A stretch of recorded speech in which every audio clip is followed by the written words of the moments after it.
I go camping with my dad every summer. He's done it his whole life, and recently I've gotten into it as well. I'm 16, and last year my dad and I went out on our seasonal camping trip. We found the spot online together while looking for a new camping area to try out for the summer. There's no pictures of the area, but the map was easy to follow, and the description of the trail was that I was easy and uncrowded. We set out on Friday morning, parking on the side of the road and beginning down the trail. After the first quarter mile, it was clear that the description wasn't very accurate. It was pretty steep in some parts, and a lot of the trail was muddy or overgrown, which made it actually really hard. Already being there, though, we just pushed through and eventually got to the campsite. It looked no different than the woods on the trail that we had been walking on for the past 2 hours. There were trees everywhere and just a plot of overgrown grass to set our stuff up on. No cool views or anything. We pitched our tents and made lunch. My dad was a bit of a talker, rest of the day we were just in conversation. Once the sun was starting to set, we walked around the trees near the campsite and collected some dry sticks to make a fire within the middle of us talking. Though we were interrupted by a loud voice behind us, we both stopped talking and spun around. The woods were suddenly quiet again, and we didn't see anyone there. It sounded not too far away, though, like maybe a mile out. Neither of us said anything for 30 seconds, just staring at the trees and trying to spot any movement. Then it came again. A man's voice yelling. It sent chills through me. There was a pain and harshness to the scream, like they were in trouble. I looked up at my dad, who looked really conflicted and worried. He turned me around and led me back to the campsite, quickly starting the fire. The screams kept coming though, and eventually I asked my dad if we should help them. I could tell my dad was thinking of every option. He faced me and told me to stay by the fire and wait. His face was serious, and he said he was going to run a little ways toward the voice and just see what he could see, and that if I saw anyone to not let them near me. I agreed and watched him run toward the man's voice. After a minute he was out of sight. Honestly, I wasn't sure what I would have done if I were in my dad's shoes. Leaving someone in need of serious help would make me feel horrible. But we were also in the middle of the woods, so if something happens, well, I don't know. After 10 minutes, I started to get a little worried. The sun felt like it was dropping fast, and there was still no sign of my dad. But then suddenly, this stopped. The whole forest was now quiet again.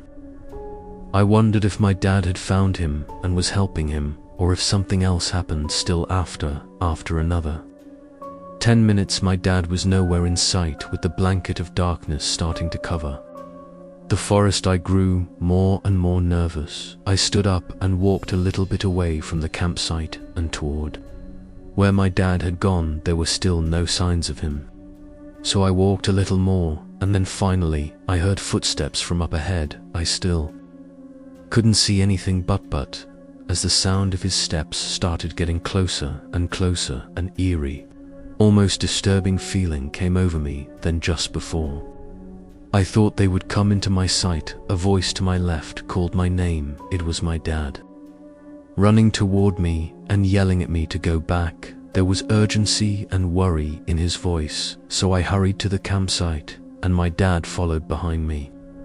He quickly packed the essentials into his backpack. The look on my dad's face is something I still remember vividly. It was complete fear and distraught. We left the tents and ran forth first mile, then fast walked back to our car. On the drive home, I asked him what he saw out there, who the man was, and why he was screaming. My dad said nothing.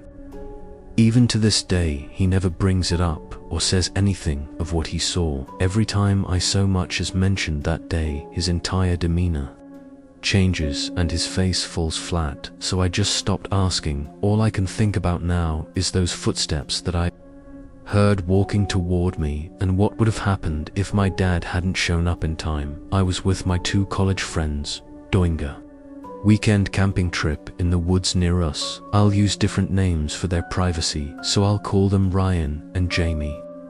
Ryan and I aren't experienced in outdoor activities, so it was Jamie leading us through it all. He had a small spot by the river that he led us to. It was a couple miles through the woods, but there was a huge field just on the edge of the river that we would set up camp at. When we got there, nobody else was there.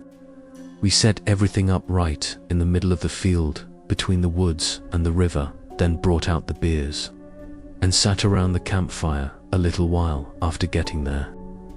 I happened to see some people out by the tree line. They looked like hunters, having dirty clothes and backpacks, like they were blending into the woods, but I didn't see any rifles. They were pretty far though, so maybe I just couldn't see them. I pointed them out to my friends, but Jamie had a puzzled look. He said hunting in these woods was illegal, and it wasn't even hunting season anyway. He seemed really concerned that they were out here. Ryan joked that he was taking it too seriously, and we went back to our random conversations. A few more hours later, we agreed to call it a night. The sun had been down for a while at this point, and the hike had really worn us out. We all went into our tents, but not being used to it, I found it really hard to fall asleep. Something about being out in the open in a tiny tent and laying on a thin blow-up mattress just had me feeling off. I must have laid there for a whole 2 hours, and at that point, I was just hoping I could at least get a few hours sleep. But then something instantly made me wide awake. Footsteps coming toward our tents. At first I thought it had to be Ryan or Jamie, probably coming back from using the bathroom, but I swear I would have heard them unzipping their tent and walking out only a few seconds later. Though I realized there were more than just one set of footsteps. There were 2 or 3, maybe even more, all walking in a line. I looked at the thin wall of my tent, thinking I should be able to see their lights coming toward us, but there weren't any lights at all. Surely whoever was out there had to have seen our tents set up in the middle of an open field, and nobody in their right mind would just walk past us like this. I didn't know what to do though. I just pretended to be asleep, quietly listening to them. Getting closer, the line of people came, probably just a few feet from us, walking right past our tents. As soon as they were far enough away, I quietly unzipped my tent and looked out. Just when I did, Ryan unzipped his tent too. We both looked at each other with alarmed faces, then looked out at the group. They were barely visible, but definitely still walking away. I slipped out of my tent and opened Yaz, waking him up. Both of us explained what happened, and surprisingly, he seemed even more horrified than either of us, likely because he'd been camping plenty of times and knew how odd this was. We started packing up our stuff, feeling way too uneasy to stay the rest of the night. While packing, Jimmy suddenly told us with a shaky voice to hurry. We looked up at him, then followed his gaze in the tree line. The group of what now looks like 5 or 6 people was standing and looking over at us. My adrenaline was pumping now, and I shoved everything into my bag, and we all sprinted for the trail. We left our lights off to hopefully not be seen, so the rest of the walk we were barely able to see anything. Luckily we made it back, but what that group is doing out there is unknown. Based on everything though, I don't think our encounter with them was any sort of accident. I was out camping in a familiar part of forest near my city. My city is small and honestly has not much to do, so camping is the one thing I found that I really enjoy doing. I'm not a big fan on hiking though. I prefer the more relaxing aspects of camping, like sitting by a fire and having no responsibilities. The trail I went on was when I'd been to plenty of times. It was only a 30-ish minute walk from the parking area, and the campsite was right by a lake, having only my small city near the forest. There's only so many people that could possibly be camping at the summertime and place as I was, but this time, when I got there, a man had a tent already set up. I could see him down by the lake, walking in the sand. He looked like he was in his 40s. He had some generic swimming shorts on and a stained white t-shirt. I walked a little further from where his tent was, then set up mine. I then collected some large stones from nearby and placed them in a ring, prepping for the campfire I was going to have later. As I did, I noticed the man looking at me, not just like a glance, though he was standing down by the lake with his body turned completely toward me and was watching me. I tried to ignore it, but every time I looked back, he was in that same spot and still staring at me. It got really creepy. So I ended up waving at him to see if he was maybe wanting to say hi or something. But after I waved, he turned around and continued walking along the lake, whatever that was. I didn't like it. It gave me an uncomfortable feeling about that guy, so I tried to keep an eye on him for a while. Nothing else really happened, but after 20 minutes he walked away from the lake and into the forest behind his tent.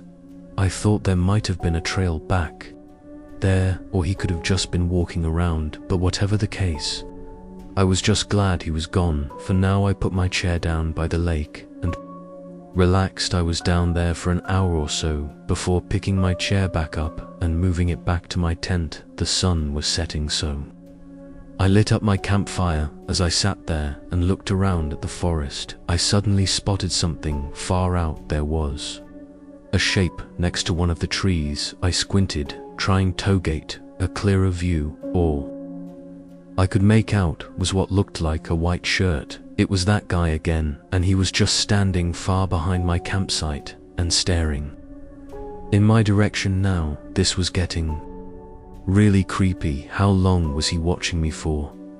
I moved my chair to the other side of the campfire so that I was now facing him, just so I didn't lose sight of him. He stayed there for a good 30 or 40 minutes, watching me from far out in the forest. Before it started to get dark out, the shadows everywhere started making it hard to see him anymore, and after a while, I couldn't even make out his shape. I could only look in the general direction he was in, yet with my campfire lighting up my sight, I knew he could still see me. Knowing he was still out there staring at me, yet not being able to see anything, I started getting really anxious. I mean, what the hell was this guy doing? He had a tent here, like he was camping, but in the hours that I'd been here, I never once saw him go to it. With everything getting to my head, I debated packing up and leaving, but at this point, I was worried the guy would follow me out, so I sat there and tended the fire, making sure it didn't go out, and I just waited. Several long, tiring hours passed, and I didn't see anything. He never came back to his tent or came close enough for me to see him. When the sun started coming up, I looked all around and saw no signs of him. I packed up my gear and booked it back to my car. It's hard to know that guy's intentions. If I hadn't stayed awake and been cautious of him from the start, who knows where I'd be right now.